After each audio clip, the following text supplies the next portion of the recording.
یا رسول اللہ صلی اللہ علیہ وسلم۔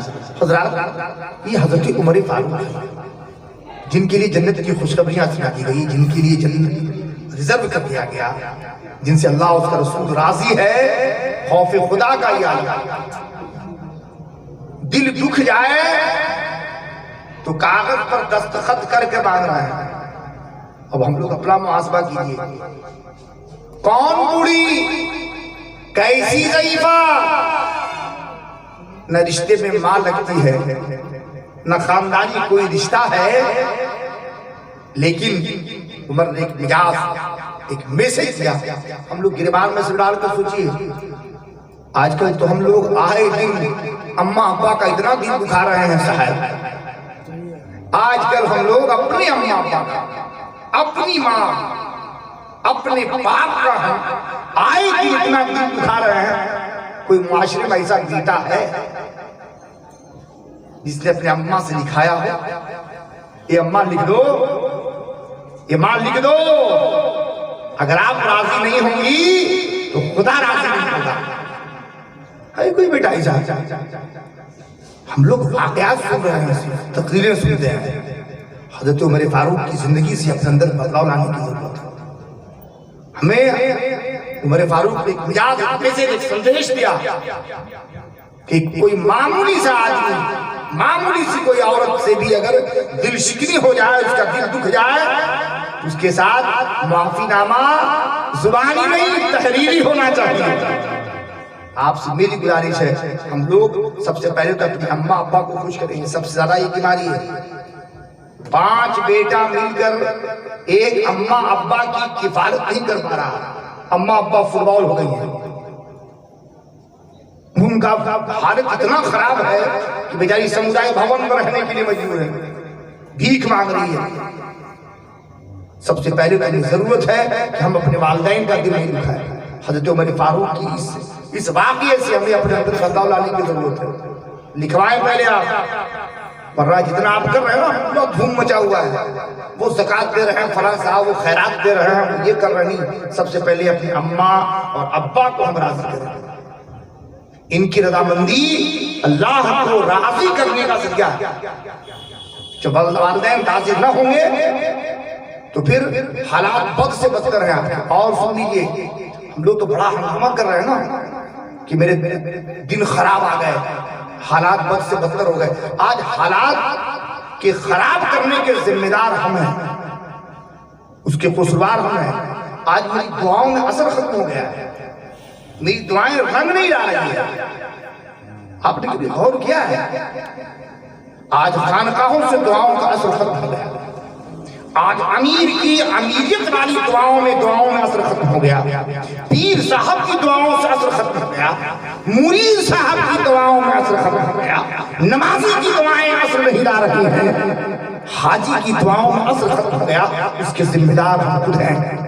کل کے لوگ کیسے تھے صاحب؟ اس وقت حضرت عمر فاروق نے 24 لاکھ مربع میل پر حکومتیں کی ہے۔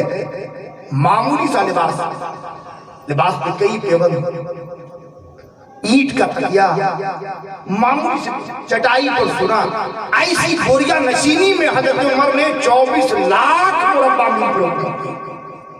اس وقت لوگوں کے پاس مٹی کے مکانات تھے، پھٹا پرانا کپڑا ہوتا تھا، وسائل نہیں تھے، تب اسلام پھل پھول رہا تھا۔ آج میری عمارتیں پکی ہو گئی، میرے لباس اچھے ہو گئے، لیکن آج اس پکی عمارتوں سے ایمان کی خوشبو نہیں آتی ہے، محمد عربی کے پیار کا جذبہ نظر نہیں آتا ہے۔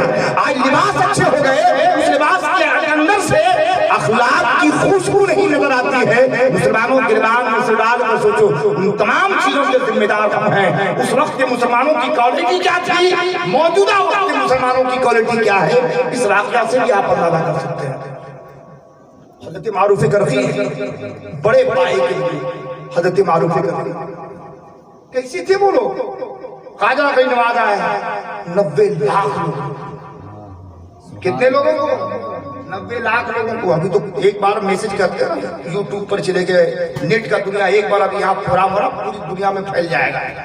کچھ نہیں تھا صاحب، حضرت خواجہ کی وہ روحانیت کا کمال تھا کہ 90 لاکھ لوگوں نے مذہب اسلام کو قبول کیا۔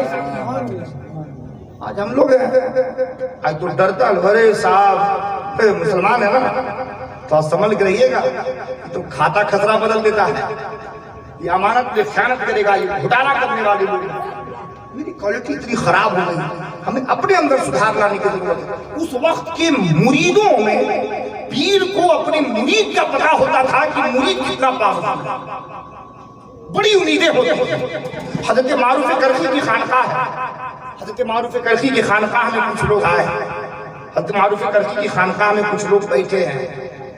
کچھ لوگوں نے عرض کیا حضور بغداد شریف میں بارش نہیں ہو رہی، بغداد میں بارش نہیں ہو رہی ہے، قحط پڑ گیا ہے، کسان پریشان ہے، فصل کے حالت بگڑ رہے ہیں۔ حضرت معروف کرخی نے فرمایا بہت بڑے پائے کے بزرگ، بہت بڑے پائے کے بزرگ، اللہ والے صوفی آدمی ہیں۔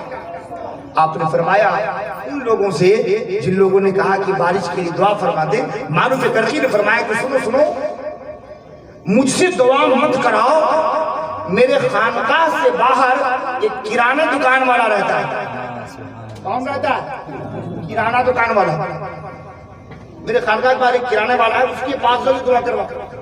لوگوں نے آپس میں پھسل شروع کر دیا، دیکھیے حضرت کے پاس آئے، کرانہ دکان والے کے پاس گئے، یہ کرانہ والے کے پاس گئے، وہ کرانہ والا، وہ فلانا میاں کا بیٹا، وہ فلانا میاں کا لڑکا، وہ کرانے والا۔ حضرت نے سن لیا، کہا ہاں ہاں میں کہہ رہا ہوں اسی کرانے دکان والے کے پاس جاؤ اور اس سے دعا کراؤ، جب وہ بندہ دعا کرے گا تو اللہ رب العزت اس کی دعاؤں کی برکت سے بارش نازل فرما دے گا۔ لوگ گئے اس کرانا دکان والے کے پاس جو بیچتا تھا دال چاول آٹا دھنیا ادرک بیچنے والے، لوگ گئے اس کے پاس، کہا حضور ایسا کیجئے دعا کر دیئے۔ کرانے والا ہی بڑا پریشان ہو گیا، کہا کہ میں ایک معمولی آدمی، کیا مذاق کر رہے بھائی، میں اس لائق کہاں ہوں کہ میں دعا کروں اللہ بارش دے دے؟ حضرت کے پاس جاؤ، کہا حضرت نے ہی آپ کو آپ کے پاس بھیجا۔ کہا حضرت نے بھیجا؟ کہا حضرت نے بھیجا۔ کہا اچھا، اس شخص سے دعا کی مولا میرے مرشد نے میرا پتہ بتایا ہے، اے مولا میرے عزت و آبرو کی حفاظت فرمانا، مولا بغداد میں قحط پڑ گیا ہے، مولا تعالیٰ تو اپنے محبوب بندے کے صدقے مولا بغداد میں بارش نازل فرما دے۔ ابھی اس نے دعا کیا، دعا کر کے منہ پر ہاتھ بھی نہیں پھیرا تھا، ابر چھایا، بادل آئے، بغداد میں جھماجھم بارش ہونے لگی۔ بڑی لوگ حیرت میں تھے کہ معمولی سے کرانہ دکان والا یہ آٹا چاول بیچتا ہے، دھنیا ادرک بیچتا ہے، اس کی دعائیں اتنی پر اثر کیوں ہے؟ کچھ لوگ معروف کرخی رحمت اللہ علیہ کی خانقاہ میں ٹھہر گئے، پوچھا حضور بات نہیں سمجھ میں آئی، آپ نے کرانے والے کا پتہ بتایا، اس کرانے والے میں ایسا کون سا گن ہے؟ 5 وقت کی نمازیں وہ بھی پڑھتا ہے، 5 وقت کی نماز میں بھی پڑھتا ہوں، روزہ وہ بھی رکھتا ہے، روزہ میں بھی رکھتا ہوں، حج اس نے بھی کیا ہے، حج میں نے بھی کیا ہے، زکوٰۃ اس نے بھی وہ بھی دیتا ہے، زکوٰۃ میں بھی دیتا ہوں۔ آخر اس کی طرح سی کون سی خوبی ہے، کون سا ایسا وظیفہ پڑھتا ہے؟ توجہ چاہوں گا، بڑے پتے کی بات حضرت معروف کرخی فرماتے ہیں، اے لوگوں سنو سنو، اس کرانہ دکان والے کو میں 35 سال سے جانتا ہوں۔ کتنے سال سے صاحب؟ 35 سال سے۔ حضرت معروف کرخی نے فرمایا اس شخص کو میں 35 سال سے جانتا ہوں، وہ ناپ تول پکے دیتا ہے، ڈنڈی نہیں مارتا ہے، ملاوٹ والے سامان نہیں بیچتا ہے، میرے رب کو اس کی ادا اتنی پسند ہے کہ وہ اپنے رب سے جو دعائیں کرتا ہے اللہ رب العزت اس کی دعاؤں کو قبول فرما لیتا ہے۔ آپ اندازہ کر لیں، جب تک مسلمانوں کی کوالٹی ایسی تھی، جب تک مسلمانوں کا کردار ایسا تھا، جب تک مسلمانوں کا ایمان اتنا مضبوط و مستحکم ہوتا تھا، معمولی سے کرانے دکان والا بھی اپنے کرانے کی دکان پر بیٹھ کے دعائیں کرتا تھا تو اللہ رب العزت اس کی دعاؤں کو قبول فرما لیتا تھا۔ صاحب حلال رزق کھاتے تھے، حلال رزق کھاتے تھے، خود بھی حلال رزق کھاتے تھے، اپنے بال بچوں کی پرورش بھی حلال رزق سے کرتے تھے۔ آج ہم اپنی حالت دیکھ لیں، اور نہ جانے کتنا گورکھ دھندا ہم کرتے ہیں، نہ جانے کتنے خرافات میں ہم ڈوبے ہوئے ہیں، نہ جانے کتنی ملاوٹ والی چیزوں کو ہم بیچتے ہیں، ڈپلیکیٹ سامان کو اوریجنل بناتے ہیں، اوریجنل سامان کو ڈپلیکیٹ بنا کر بیچتے ہیں۔ جو شخص ایسی غذاؤں سے اپنی بھی پرورش کرتا ہے اور اپنے بال بچوں کی پرورش کرتا ہے، بتائیے اس کی دعاؤں میں اثر ہوگا بھائی؟ ارے بولیے نا صاحب۔ اور ویسا ہم اور آپ جیسے مسلمان آج شکوہ گلا کرتے ہیں کہ آج میری دعائیں اثر نہیں دکھاتی ہیں۔ مسلمانوں، ہمیں اپنی بدعمالیوں کو نگاہ رکھنا چاہیے کہ میری بدعمالیاں کیسے ختم ہوگی، اچھے اعمال کا ذخیرہ میرے پاس کیسے اکٹھا ہوگا۔ مسلمانوں، وقت کی ضرورت ہے، زندگی میں انقلاب پیدا کیجیے، اچھے اعمال کو اکٹھا کرنے کی کوشش کیجیے۔ لیکن آج افسوس کا مقام ہے کہ آج مسلمان ان چیزوں پر میری پیڑی نگاہ نہیں ہے۔ چھوٹی چھوٹی بیماریوں سے، برائیوں سے اگر ہم اپنے آپ کو بچا لیں تو آج میرے پاس اعمال صالحہ کا بہت بڑا ذخیرہ اکٹھا ہو جاتا ہے۔ نمازی نماز پڑھ رہا ہے، حاجی بیچارہ نماز پڑھتا ہے، حج کر آیا ہے، ہم روزہ رکھا، ہم نے زکوٰۃ دیے، اس کے بعد میری بیماری کیا ہے؟ غیبت کرنا میری عادت، چغلی کرنا میری عادت، حسد کرنا میری عادت، عداوت رکھنا میری عادت، دل دکھانا میری فطرت۔ اچھا بتائیے، ادھر سے انکمنگ اتنا اچھا تھا، زکوٰۃ کا انکمنگ بہت کم ہے، اور آؤٹ گوئنگ ارے بہت زیادہ ہے نا بھائی۔ 5 وقت کی نماز پڑھا، پرسنٹیج میاں صرف جمعہ پڑھتا ہے بیچارہ، 30 منٹ والا، 30 منٹ آپ ڈیوٹی کر رہے ہیں، اور ایک ہفتہ تک مت کی پوچھیے آپ، آؤٹ گوئنگ تو آپ کا اتنا ہے کہ آپ خالی اس کو کاؤنٹ کیجیے، آپ کی کمپنی فائدے میں ہے یا گھاٹے میں؟ ارے بولیے نا صاحب، ارے بولیے نا، گھاٹے میں ہے نا؟ اور ویسا میاں جب ٹائٹ ہو کے چلتا ہے، الحمدللہ نہیں سن رہا ہوں، اور آپ فائدے میں ہیں۔ آپ 24 گھنٹے کا اپنا لیکھا جوکھا تیار کیجیے کہ آپ کے پاس اچھے اعمال کتنے ہیں، میرے برے اعمال کتنے ہیں۔ آپ کو خود بخود پتا چل جائے گا کہ مجھ سے میرا رب راضی ہے یا میرا رب ناراض ہو رہا ہے۔ مسلمانوں، وقت کی ضرورت ہے، ایسی موت سے ہمیں عبرت حاصل کرنا چاہیے، اعمال صالحہ کا ذریعہ اکٹھا کرنا چاہیے۔ وقت کی ضرورت ہے، ان باتوں کا ہم پاس و لحاظ رکھیں۔ اور بولیے گا تو کوئی رات بولیں گے، لیکن اصل میں میرے ساتھ مسئلہ ہے۔ درود شریف پڑھی اللہم صلی علی سیدنا شفیعنا مولانا محمد بارک وسلم صلو علیہ وسلم علیہ یا رسول اللہ صلی اللہ علیہ وسلم۔ درود پاک پڑھتے اللہ اکبر۔ اللہم صلی علی سیدنا شفیعنا مولانا محمد بارک وسلم صلو علیہ وسلم علیہ یا رسول اللہ صلی اللہ علیہ وسلم۔ تو جب تک مسلمانوں کی کوالٹی ایسی رہی، میرے سماج کے نچلے پودان پر بیٹھنے والا آدمی کی دعا بھی بڑی پر اثر ہوا کرتی تھی۔ اس وقت خانقاہ لوگ نہیں ڈھونڈتے تھے، امیر صاحب کو تلاش نہیں کرتے تھے، وہ ایک معمولی سا آدمی بھی میرے سماج کا، اس کی دعاؤں میں اللہ نے وہ اثر رکھی تھی کہ جب دعا کرتا تھا اللہ اس کی دعاؤں کو قبول فرما لیتا تھا۔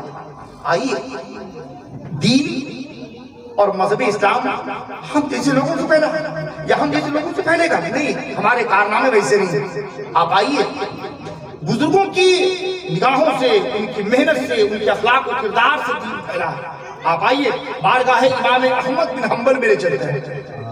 ان کا امام احمد بن حنبل، 4 ائمہ ہیں ہمارے پاس، اس میں ایک امام کا نام امام احمد بن حنبل ہے۔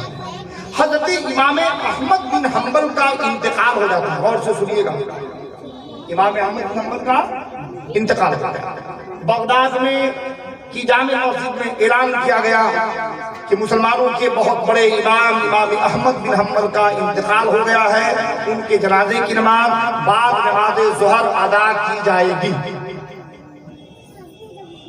اعلان پڑھ گیا، لوگ تیاری میں لگے جنازے کی۔ اسی جگہ ایک یہودی میں رہتا تھا، اس یہودی نے بھی اسے اعلان کیا، دل میں بڑی تکلیف ہوئی۔ وہ امام احمد بن حنبل کا بڑا خاص آدمی تھا، اسے لگا کسی مسلمانوں کے امام، یہ تو سب کے امام تھے، ان کے اخلاق اتنے اچھے تھے کہ سب کے امام تھے۔ اعلان ایسا کیا گیا اس نے ارادہ کیا، وہ جو یہودی تھا وہ دونوں پیر سے معذور تھا، اس کے دونوں پیر کٹے تھے. اس نے ارادہ کیا کہ میں بھی جنازے کی نماز پڑھوں گا. اس نے اپنے گھر میں غسل کیا، کپڑے پہنے، جو اس کو سمجھ میں آیا وہ بھی بڑی مشکل سے اس جنازے کے صف میں لگنے کے لیے تیار ہو کر آگے بڑھنے لگا. جب لوگوں نے دیکھا کہ یہ تو فلاں ہے، تم نماز نہیں پڑھ سکتے، تو نماز نہیں پڑھو گے. نماز پڑھنے کے لیے ایمان کا ہونا شرط ہے، تو نماز نہیں پڑھ سکتے. لوگوں نے اسے دھتکارا، کہا بھائی میرا دل نہ دکھاؤ، جو تمہارے امام ہے وہ میرے امام بھی ہے، وہ میرے امام بھی ہے، مجھے ان کی نماز پڑھنے دو. کہا نہیں تم نہیں پڑھ سکتے. کہا وہ نہیں جانتے ہو، آج چھپی راز کو مت کھلاؤ، اللہ نے مجھے 4 بیٹیاں دی تھی. کتنی بیٹیاں؟ 4 بیٹیاں دی تھی. میں پیر سے معذور تھا، میں کمانے کے لائق نہیں تھا. تیرے اس امام نے میری 4 بیٹیوں کی پرورش کے پورے اخراجات اور خرچ کو کسی نے اٹھایا ہے. ذات کا نام امام احمد بن حنبل ہے. یہ وہ امام ہے جو تیرا امام ہے نا. اس امام، تیرے اس امام نے میرے اس معذور پن پر ترس کھا کر میری 4 بیٹیوں کی کفالت کی ہے. میں اس شخص کے اخلاق سے اتنا متاثر ہوں، بول میں ان کی نماز تو پڑھوں گا، بتاؤ ان کی نماز کے لیے کرنا کیا ہوگا. لوگوں نے کہا کہ اس کے لیے کلمہ طیبہ پڑھنا ہوگا. کہا سن، اگر ان کے لیے کلمہ طیبہ پڑھنا ہوگا تو ہم ان کا کلمہ، ہم اس نبی کا کلمہ ضرور پڑھیں گے جب اس کے امام کا اخلاق کتنا اعلیٰ ہے تو وہ جس کا کلمہ پڑھتے تھے ان کا اخلاق کتنا اعلیٰ ہے. اسی وقت اس یہودی نے کلمہ طیبہ پڑھا اور کلمہ طیبہ پڑھ کر اس نے نماز جنازہ پڑھا. مسلمانوں اندازہ کر لیجئے کہ جب تک میرا اخلاق اتنا بلند تھا، اخلاق و کردار اتنا اعلیٰ تھا، اس وقت تک اسلام بڑی تیزی سے پھیلتا رہا. اپنے تو اپنے بیگانے بھی میرے قریب آتے تھے، ہم سے متاثر ہو کر مذہب اسلام قبول کرتے تھے. لیکن آج ہمارے لیے اتنی بد اخلاقی ہے کہ میرے پڑوس میں رہنے والا پڑوسی مجھ سے آج ہے. ارے بولی نا صاحب، میرا پڑوسی، میرے بغل میں رہنے والا پڑوسی عاجز ہے، پڑوسی عاجز ہے. نہیں میں نہیں رہوں گا، بھاگو. اور اس وقت یہ پڑوسی ایک صحابی رسول کا نام ذہن سے نکل رہا ہے، ایک صحابی رسول، بڑے پائے کے صحابی رسول، ان کے پڑوس میں ایک پڑوسی رہتا تھا. اسے پیسے کی ضرورت پڑ گئی تو اس صحابی رسول بارہا اس پڑوسی کی اعانت کرتے، مدد کرتے رہتے تھے، برابر مدد کرتے اسے، کوئی نہ کوئی معاملے میں مدد کرتے، جب ضرورت پڑتی کچھ نہ کچھ دیتے. لیکن اس پڑوسی کی حالت بڑی خراب ہو گئی تو اس پڑوسی نے اپنے مکان پر ایک بورڈ لگا دیا کہ میرا مکان بکری ہے. کسی طریقے سے صحابی رسول کو خبر ملی کہ آپ کا پڑوسی جانے والا ہے، آپ کا پڑوسی اپنا مکان بیچ کر جانے والا ہے. صحابی رسول نے جب یہ خبر سنی تو اس پڑوسی کو بلایا، کہا میرے بھائی سنو، تم میرے پاس سے نہ جاؤ، تم نے جو مکان کی قیمت رکھی ہے مجھ سے لے لو، تم سے بہتر مجھے پڑوسی نصیب نہیں ہوگا. مسلمانوں گریبان میں سر ڈال کر سوچو، اچھے پڑوسی کی کا جب مکان بکنے کی باری آتی تھی تو صحابی رسول اس کا مکان خود رکھ لیتے تھے، اچھے پڑوسی کو بھگاتے نہیں تھے. آج کا میاں، آج کے یوریا کے دور کا پیدا مسلمان اگر پتا چل جائے کہ پڑوسی تکلیف پہ ہے تو ایک دم دلال شفٹ ہو جائے. اچھا جا رہا ہے، معلوم کرنا بیٹا کتنا سستے بھیجے گا، پکا مکان سستا ہوں بیچے گا، معلوم کرو دو ٹھو دلال جائے گا. تب ہاں ٹھیک ہے جلدی بیچیے نا، چلے جائیے. ہاں ٹھیک ہے کہ اچھا کیا ہے آپ مکان بیچ رہے ہیں، بہتر موقع ہے کہ مکان بیچ رہے ہیں، جو کل جانا ہے آج چلے جائیے. صاحب گریبان میں سر ڈال کر سوچئے کہ آج ہم پڑوسی کو بھگانا چاہتے ہیں اور صحابی رسول اپنے پڑوسی کو بسانا چاہتے ہیں. کتنی کوالٹی گری ہے، کتنا میرا بیان بتا ہے. اور وہ قوم چیخ چیخ کے کہہ رہی مولا رحم فرما دے، ابابیل چڑیا کی لشکر بھیج دے، فرشتوں کی جماعت اتار دے۔ مسلمانوں میری دعاؤں میں بہت رکھا ہے، یہ سچ ہے کہ آج بھی میرے کارنامے اچھے ہو جائیں، آج بھی میرا کردار اچھا ہو جائے تو آج بھی ابابیل چڑیا کی لشکر اتر سکتی ہے، ابابیل کا قافلہ آ سکتا ہے، فرشتوں کی لشکر اتر سکتی ہے، لیکن اس کے لیے ضرورت ہے کہ مجھے کردار میں سدھارنا ہوگا، اپنا اخلاق کو بلند و بالا کرنا ہوگا اور اپنی زندگی میں بدلاؤ لانے کی ضرورت ہے۔ لیکن آج ان چیزوں سے میری زندگی کے صبح و شام خالی ہے۔ مسلمانوں وقت کی ضرورت ہے، باتیں بہت ساری ہیں، لیکن آپ سے میری گزارش ہوگی کہ ان تمام باتوں کا مجھے پاس و لحاظ رکھنا چاہیے۔ اب تو صاحب عجیب معاملات ہیں کہ اب تو مسلمان جنازے میں جاتا ہے، جنازے کی نیت یاد نہیں ہے اس کو، جنازے کی نیت یاد ہے نہیں یاد ہے، مٹی دینے کی دعا یاد ہے، مٹی دینے دھماؤں کا آدمی مٹی دینے کہاں جایا، دھنباد سے مٹی دے کے آیا، کہاں سے 36 گڑ گئے تھے مولانا صاحب مٹی دے کے آئے ہیں اور جنازے کی نماز پڑھ کر آئے ہیں۔ اگر کوئی آدمی روا پکڑ کے 36 گڑھ میں پوچھے دھماؤں کے آدمی سے کہ آپ مٹی دینے آئے ہیں، تھوڑا سا جنازہ سنا دیجیے، مٹی آپ نے دیا ہے تھوڑا سا بتائیے کیا پڑھا یہ سب اپنے لائف میں آپ نہ جانے کتنے لوگوں کو آپ نے مٹیاں دی ہے، ابھی تک آپ نے جنازے کی نیت یاد نہیں، مٹی دینے کی دعا یاد نہیں۔ گرباڑ میں سے ڈال کے سوچئے، مسئلہ سن لیجئے، میں اس کے بعد اپنی خطاب کو ختم کر دیں۔ مسئلہ سن لیجئے، کتنی بڑی حماقت ہے۔ آج ایک مسلمان کو جنازے کی نیت یاد نہیں، مٹی دینے کی دعا یاد نہیں، عید بقرعید کی نیت یاد نہیں، اور اس کے بعد ہم لوگ یہاں عیدگاہ میں مسجد میں ہم لوگ کہیں گے ٹائٹ ہو گئے، امام صاحب نیت یاد کرانے دیجیے، نیت یاد کرائیے۔ اچھا یہ بتائیے، آپ سچ بولیے گا، ایک دم سچ بولیے، دل پر ہاتھ رکھ کے بتائیے۔ آپ ایک بات بتائیے ہم کو کہ مسجد میں عیدگاہ میں اگر آپ کو عید بقرعید یا جنازے کی نیت یاد دلائی جاتی ہے تو آپ لوگوں کو نیت یاد ہو جاتی ہے؟ صفائی جھوٹ ہے۔